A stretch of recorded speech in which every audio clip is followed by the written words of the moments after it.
Okay, welcome to Graveyard Tours. I'm at the 9/11 Memorial in Stoystown, Pennsylvania, where the plane crashed in the field. So, as you're walking to the memorial, there's a couple of buildings here. So, it gives you a timeline. So, 8:46 a.m. America Airlines Flight 11. It shows you the pathway of the plane. So this path is where the plane actually flew over, and it gives you the timeline here. Okay, so I've been here several times. There's nobody here right now, hardly, and I apologize for the sun is very bright, so the filming is going to be a little difficult. Just to give you a clue too, also they have this building here. There are restrooms there, but they also have like a little visitor center there, but that part is closed for emergency. There looks like they had some flooding problem or something. It's not the other visitor center. There's like two centers here. We'll drive to the other one too. So here is the, hopefully it's open because there's nobody here. But first thing I want to do is go to where the plane actually crashed. You can see the site. So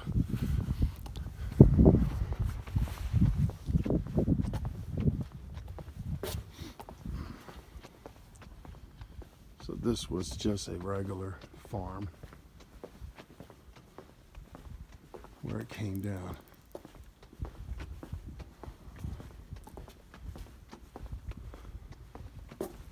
So let's read this real quick. View from the flight path overlook.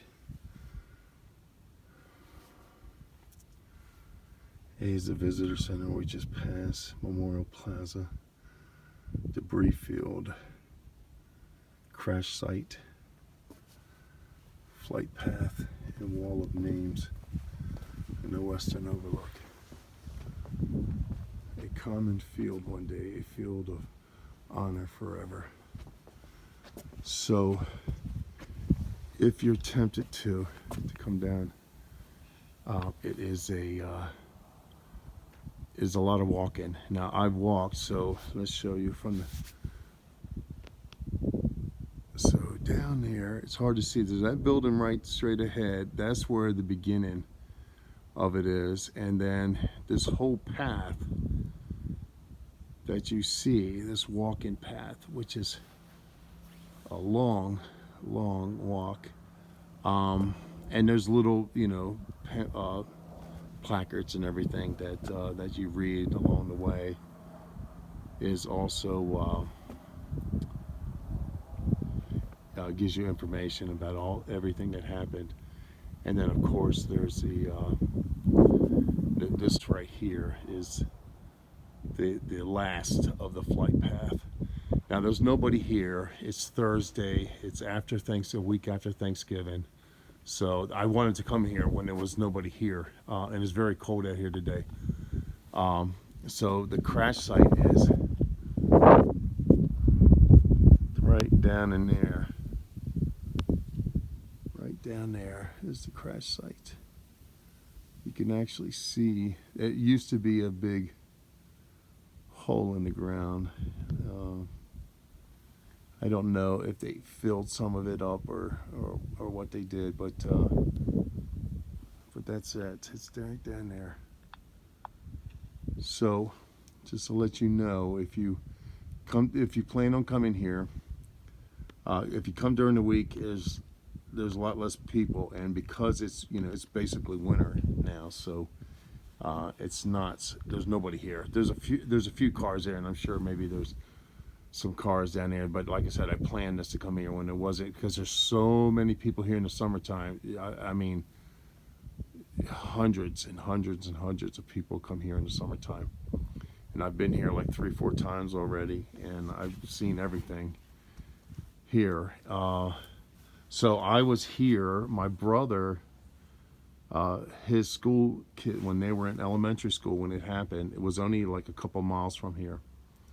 And so we drove up here into the field. There was an old tractor road, which is gone now. I think they just placed a new road on it to get here. So anyway, so when I first came here, when right at literally like within, I think, a week after the plane crashed out here, we drove out here, and we got very close. They had a makeshift parking lot. They hurried up and made a makeshift parking lot, and you couldn't get, I can't even remember where it was because it's so different from what it is now, that you could get very close to the crash site. It might have been 3 weeks after. I can't really remember. But what happened was they had to put a guard out here, and of course they closed it at night, so you couldn't come out here at night. And so, but bottom line was, I'll show this to you one more time. So yeah, so here's the visitor center, which is there, and then to the right, so visitor center here, A, and crash site is D, debris field in Boulder. Okay, oh, I'm sorry, here we go, crash site in Boulder. So visitor center, crash site. So yeah, so when I came out here the very first time, which was just a couple of weeks after it happened, because like I said, my brother lives not far from here, and so it has a little bit more meaning to me, because you know, I was freaking out. I was like, oh, you know, are my nieces and nephews okay? You know, and they were fine. They actually had to stay in the school, and they closed the school and had all the parents come pick them up that day. So yeah, so as you know, it was closer to home for me, and of course others too. And here's we're gonna walk over here. Yeah, so when you, the crash site is right off of 30, and when you come out here and you go into the entrance, it's at least a little over 2 miles, I think, or just at 2 miles to actually drive out here. So it's a long, you know, country road, but it's paved. So anyway, also I wanted to bring up that. So anyway, I know I'm babbling. Forgive me. So I also wanted to bring up that when you come in, like I said, it's about a 2 mile drive to get to the visitor center. Better plan for it. They do have restrooms, but better plan for it, because better plan to be about 4 hours out here. If you want to see and do everything and read everything, it's at least 4 hours, maybe 5 hours. I spent, last time I was out here, I spent like 4 or 5 hours out here. So to read it, I wanted to read everything. So if you, let's see, National Memorial, Flight 93, Visitor Center. So I don't know if they're going to let me film. I don't think they're going to. Okay, I'm going to turn it off and turn it right back on. So they said they didn't say I couldn't film. So as soon as you walk in, of course, they have a small gift shop in here. And this is the Tower of Voices. They're showing a little short video. And they have a video here. So I can't show you everything simply because we'd be here all day. So, but just to give you a quick overview.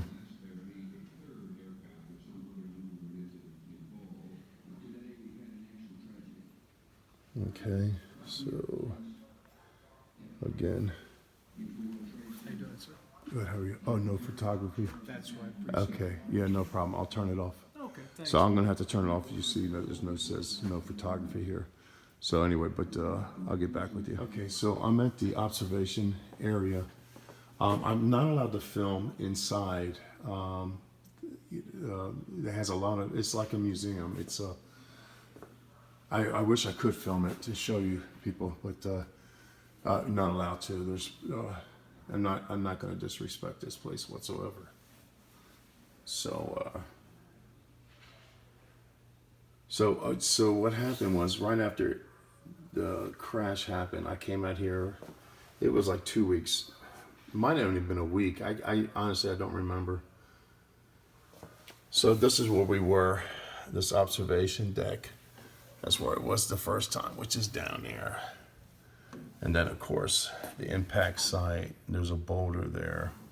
Wall of names. Visitor center. So, but like I said, I'm not allowed to film the rest of it. But they have short videos and the pictures of all the people that were on the flight 93 and everything. But again, I'm not going to break any rules here, so I'm not going to try to even attempt to show anything like that. But we're going to go down to the visitor center, and maybe we're going to walk the long path. It's very cold outside today.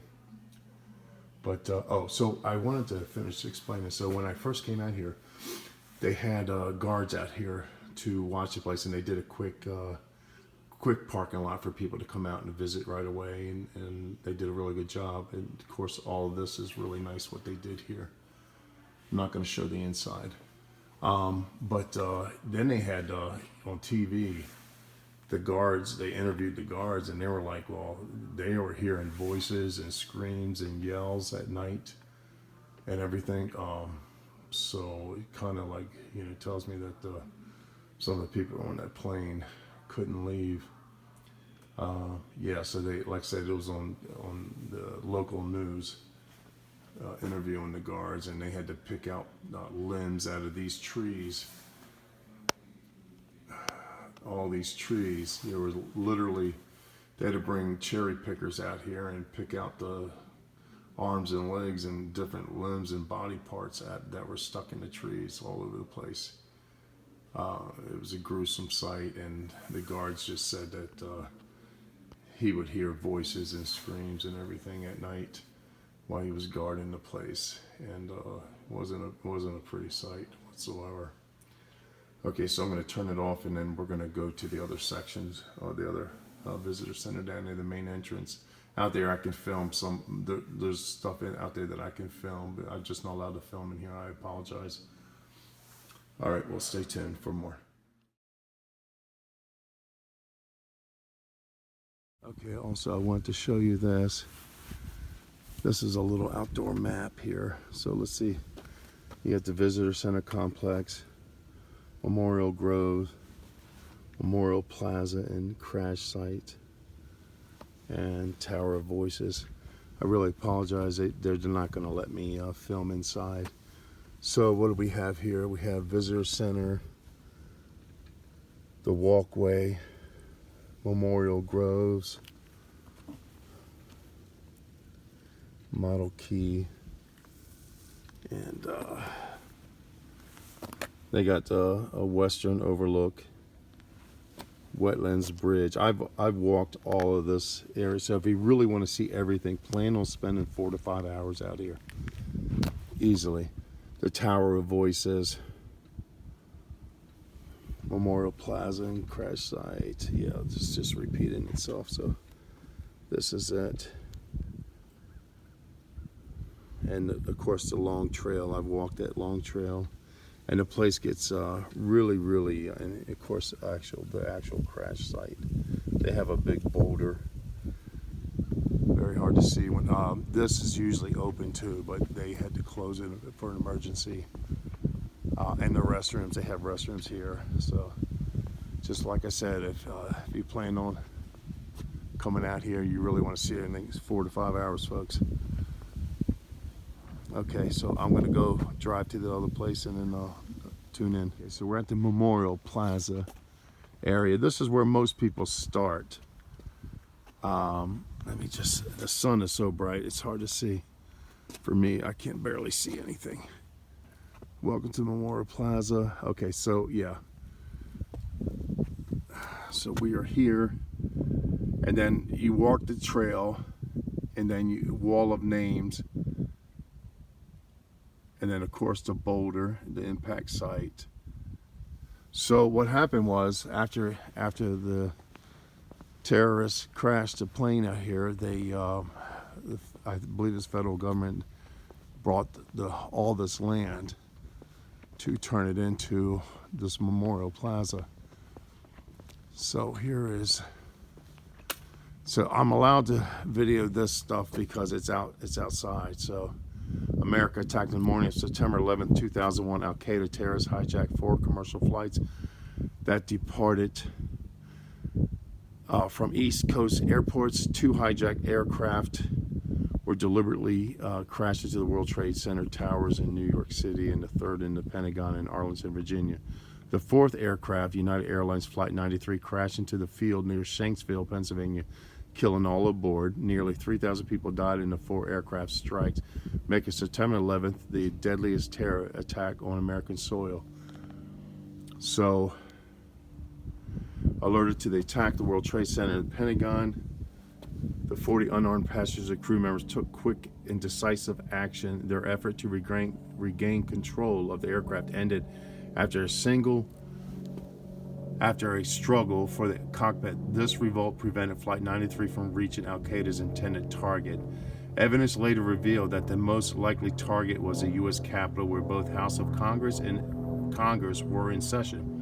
Flight 93 crashed less than 20 minutes flying time from Washington, D.C. And somebody took a picture near the farm that's close by here. Like I said, my brother's children's school was literally just like 2 miles from here. So here it is, okay. So let's show, here's the flight path. So it took off at 8:42 a.m. from Newark, New Jersey. And then here is the probable time, because I believe it was headed towards California. So they planned to hijack a plane that was loaded with fuel to get to California. So it was all planned out. So probable time of terrorist takeover. And then, yeah, so here it is, plane route to San Francisco. Then they turned around over in Ohio, and passengers and crew began to struggle for control of the plane because people were on their phone. And there's video in here of voices. They were calling their family members and loved ones, and they were telling them, say, look, the other planes already crashed into the World Trade Center in New York and also in the Pentagon. So they knew that this was part of the plan. So they said, okay, that's it, we're doing it. And then at 10:03, crash at 563 miles per hour at Stony Creek Township. Less than 20 minutes, let me get out of the way here, flying time to U.S. Capitol from crash site. So there it is, folks.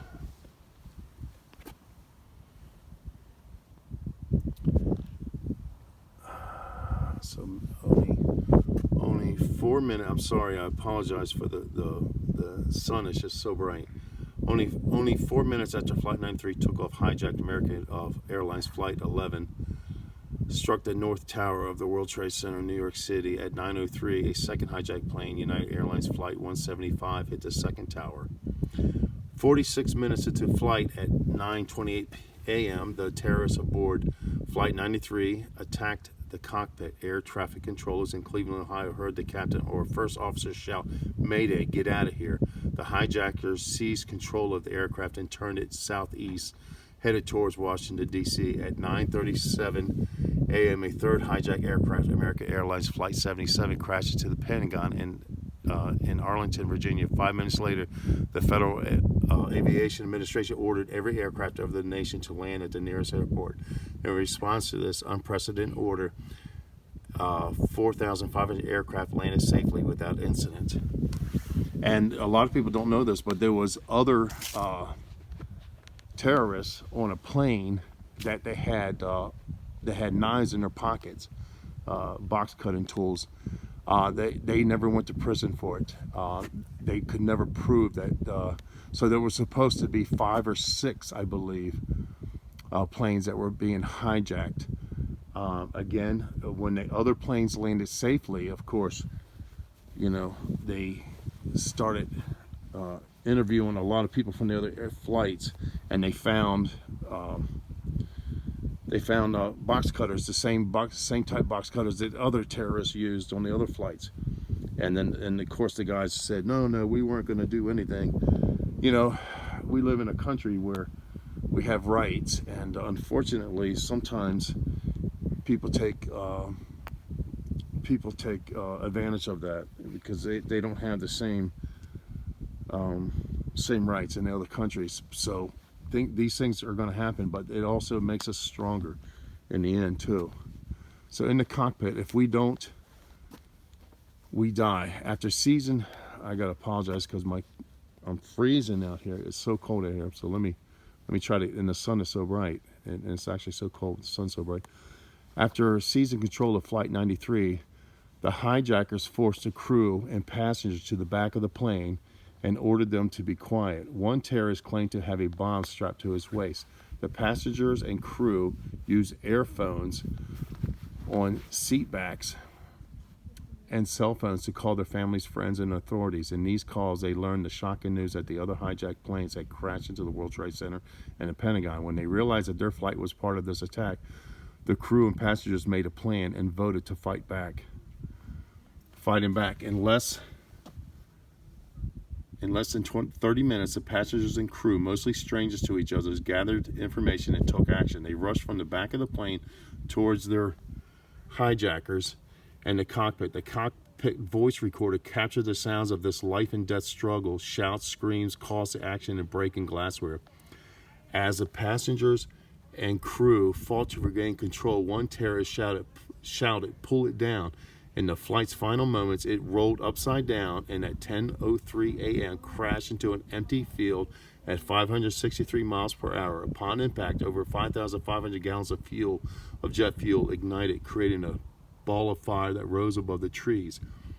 People nearby reported that the black cloud glittered with bits of metal debris in the bright sunlight.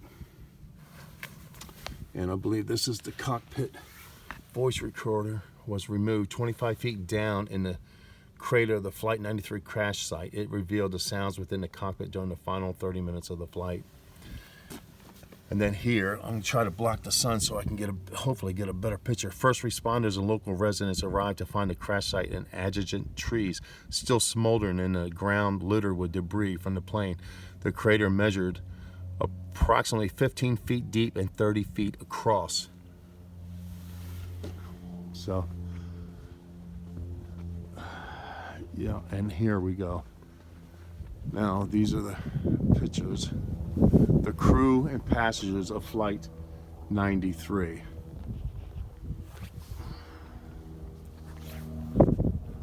These poor people, innocent people, died.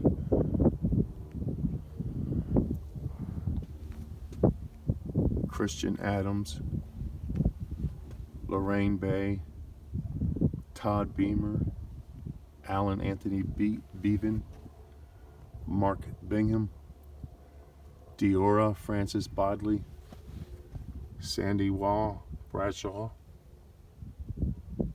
Marion R. Britton, Thomas E. Burnett, William Joseph Cashman, Georgine Rose Corrigan, Patricia Cushion, Captain Jason M. Dahl, Joseph D. Luca, Patrick Joseph Driscoll, Edward Porter Felt, Jane Folger, Colleen Fraser, Andrew Garcia, Jeremy Glick,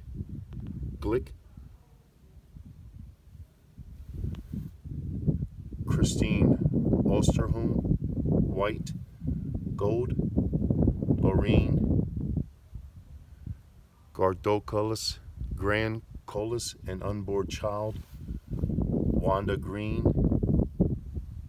Donald Green, Linda Groenland, Richard Dagno, First Officer Leroy Homer, Toshia Kuji, Cece Lyles, Hilda Marson, Waleska Martinez, Nicole Carol Miller, Luis Knack, Donald Peterson, Jean Peterson, Mark Ruthenberg, Christine Snyder, John Talganani, Elizabeth Wayne Neal, Deborah Welsh. Please forgive me. I'm horrible at pronunciations. I thought there was more names. So if I mispronounce any of the names, I apologize. Okay. First responders quickly determined there were no survivors of the Flight 93 crash. The Pennsylvania State Police secured the site as a federal crime scene. The September 11 attack led to the largest investigation in FBI history. Hundreds of investigators combed the crash site collecting evidence. Agents verified the identity of the terrorists as members of Al-Qaeda. Okay, so there's a bank card, piece of the plane, and of course here's the crash site right here. There's the main crater right there. Yeah, so it's very cold out here, and so I'm trying to remember exactly. I think this might have been the original spot where I drove. My brother and I drove. Yeah, so here it is. So like I said, if you decide to come out here, be prepared to do a lot of walking and a lot of reading. I wish I could have showed you guys more of the memorial, the center, but they won't allow you to film.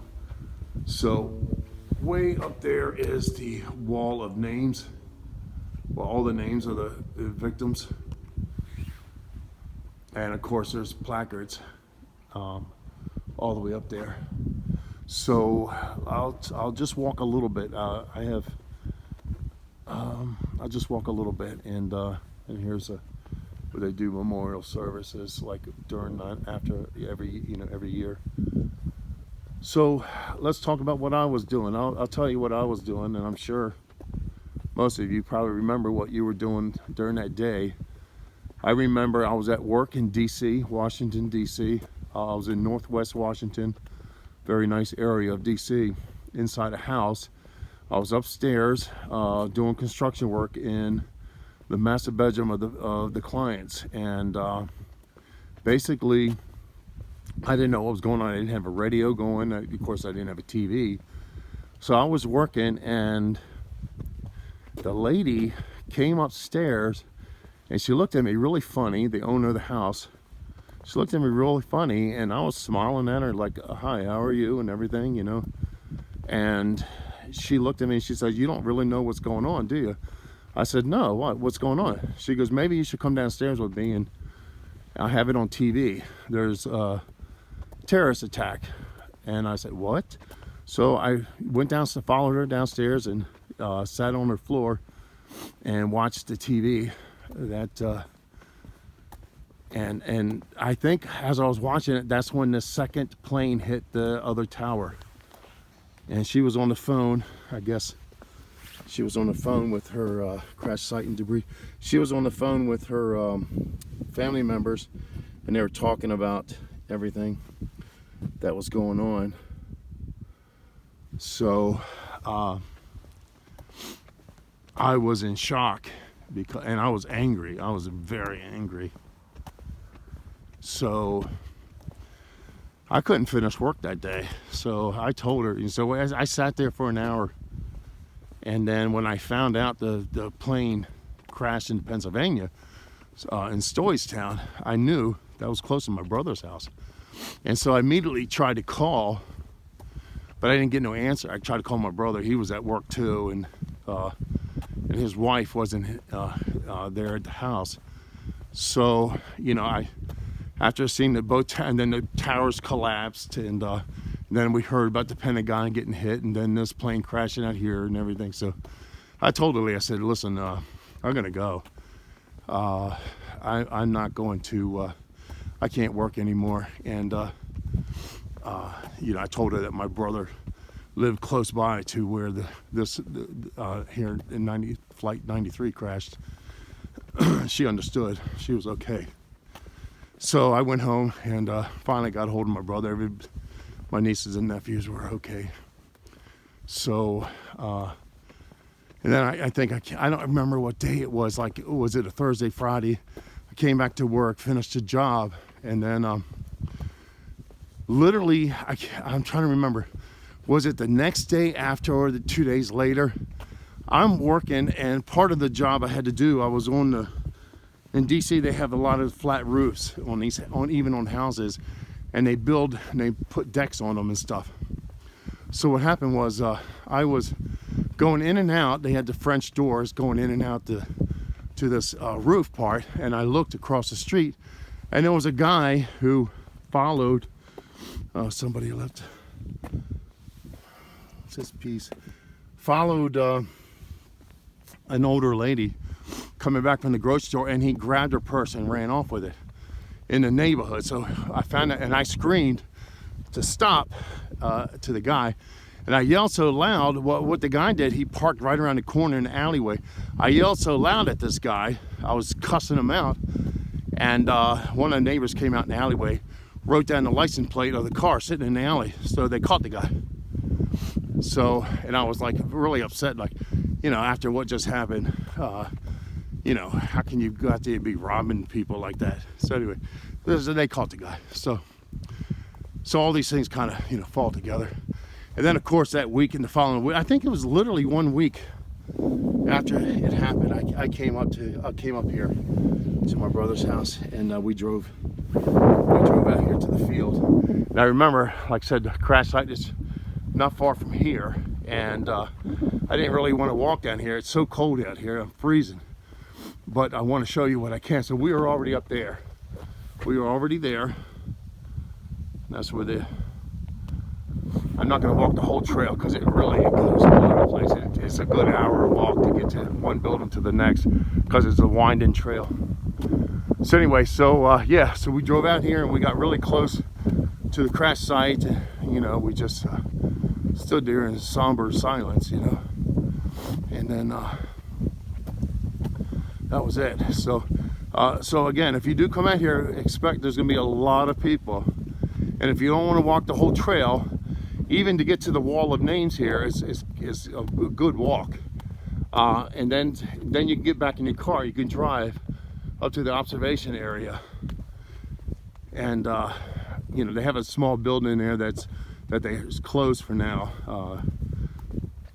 for an emergency. So anyway, yeah, so here is, it is freezing. Okay, so I choose this day when I knew there wasn't really going to be anybody out here. Well, I didn't know there was not going to be literally anybody out here, because it seems like I'm the only one. Here and there is I think gosh darn, it's so cold in here. So the crash site, yeah, crash site is right down there. Of course, you're not allowed to walk there. I mean, you know, it's hollowed ground now, you know. And even after it happened, you couldn't walk there. So I already read the names, but just to show you. Okay, so I walked slow. Oh, that one says like flight attendant, so.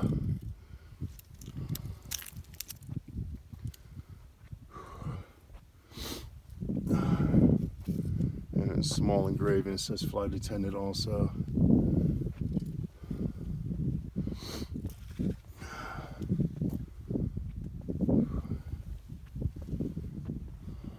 Yeah, so also if you plan on coming out here, you might want to bring drink with you, maybe some food or snacks, because, you know, it's kind of out in the middle of nowhere. There is a town not far, but if you don't know how to get around and stuff like that, there's not. Yeah, here's the unborn child part. Another flight attendant. I'm not trying to skip anybody. So this guy, I can't pronounce his name. Toshiya Kuji. I think he's Japanese. Here's another one, flight attendant. Yeah, I apologize for not pronouncing the names. I really do have a bad pronunciation problem. You can tell in other videos too that I do kind of mess that up pretty bad. So yeah, so that would lead you to the crash site back there. Well, I just showed you, and here's more names. September, oh no, that's it, September 11th, 2001. Okay, so yeah, that's it, that's all the names. So this is just granite. So we're gonna walk back. So yeah, that's what I was doing. I wanted to come out here on September 11th, but it was almost impossible because one, I was working, two, they have the services out here, and this place is so busy. I'm not even 100% sure you can just drive out here on September 11th without. They say it's never really closed. The place is open from sunset to sundown, sunrise to sundown. I'm sorry, and yeah, that's just. But on September 11th every year, there's a big deal going on out here, and you can't. It's not so easy, I think, to come out here. So this is probably, like I said, my 4th or 5th time here. I wish, like I said, I do apologize. I wish I really could have filmed inside because it's really a lot of. They have artifacts in there. They have, you know, the recordings of people when they were calling their family, and it's really sad. It really is sad. It's you know, it's I get emotional every time I come out here. I don't know if I'm picking up the energies, the sad energies, or what it is exactly, but every single time I come out here, I get emotional. So I try to hold it back, but it just gets me every single time. Oh God. So anyway, so yeah, so for those of you who couldn't come out here, who can't come out here, I hope this helped to give you an idea of what it is out here. And I wish I could have showed you more, but I really can't. It's just not allowed to film, and there's no way I'm going to break that law for such a sacred place as here. Try to make a better video. I'm just not going to do it. I've done some crazy things in my life, that's for sure, but that's one thing I won't do, so I apologize for that anyway, though. But I wish they would let me film, believe me, because it's very interesting. There's so much stuff to see in there in the second building, so if you do get a chance, do come. You don't have to walk the whole trail. Like I said, this is a long walk just to get to the wall of names. You don't even have to come here. You can simply go to the other building up there and then see the, like I said, it's like a memorial museum in there, and it's so interesting, and you get so much more information. So anyway, so when I was talking about earlier too, after all the other planes landed and the FBI was able to interrogate some people. These other people, of course, who they found box cutters with, they did interrogate them, and I believe they all got deported. The FBI knew that they were going to be part of another flight that was supposed to crash, but they could never prove it. And we do live in a democracy, so we can't just start throwing people in jail who we can't prove. I mean, you know, things do happen in this country too, but we live in a very, very good country. So for those who don't believe, go to hell. I believe our country is not perfect, but it's a very good country. So anyway, I don't know why I'm saying these things. I guess I'm just emotional also right now. So, but yeah, so that's it, folks. So I hope this video gives some people ideas who have never been able to come out here, get a chance to.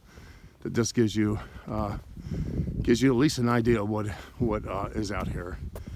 So, and this little building here, they don't really have much in there. It's just basically, there's some pictures in there, some placards. I'll see, actually, you know what? I'll see if I can walk in there. It might be closed because the other building is closed too. So let's see. Just give me a minute. I'm sucking wind right now too because it's so cold. And it's like my lungs are cold. So anyway, so yeah. But like I said, this, you know, I don't know how many acres this whole place is, but I know it seems like to me it's over 100 acres.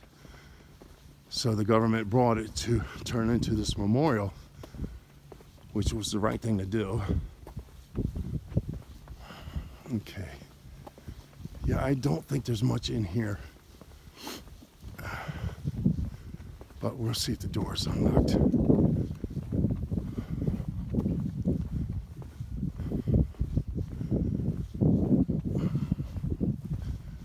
Almost there, folks. So I don't know what happened there. My phone just went dead. Bear with me.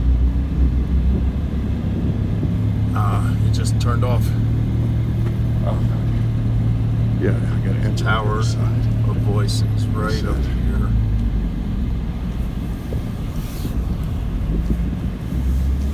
Let's see. I'm gonna turn it off first.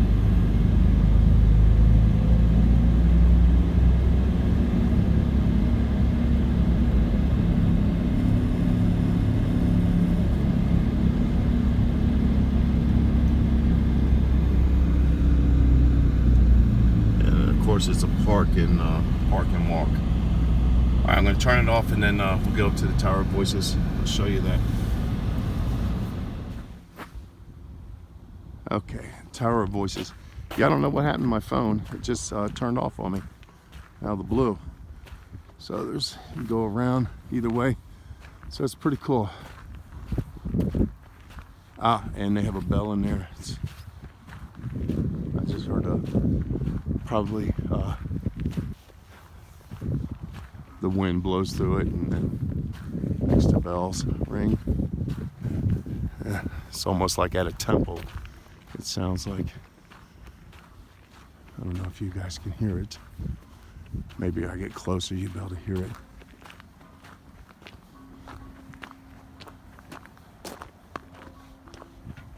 Oh yeah. It's getting a little bit louder.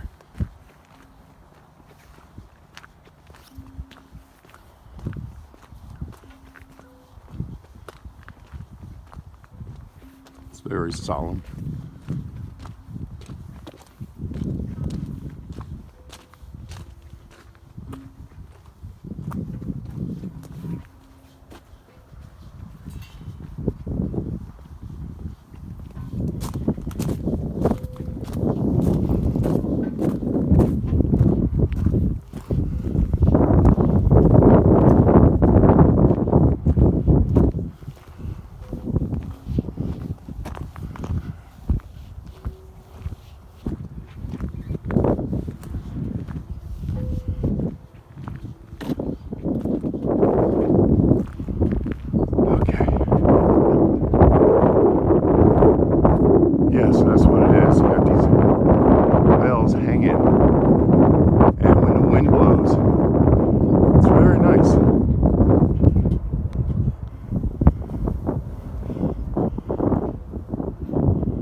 Okay, folks, so that's it. It's a nice ending.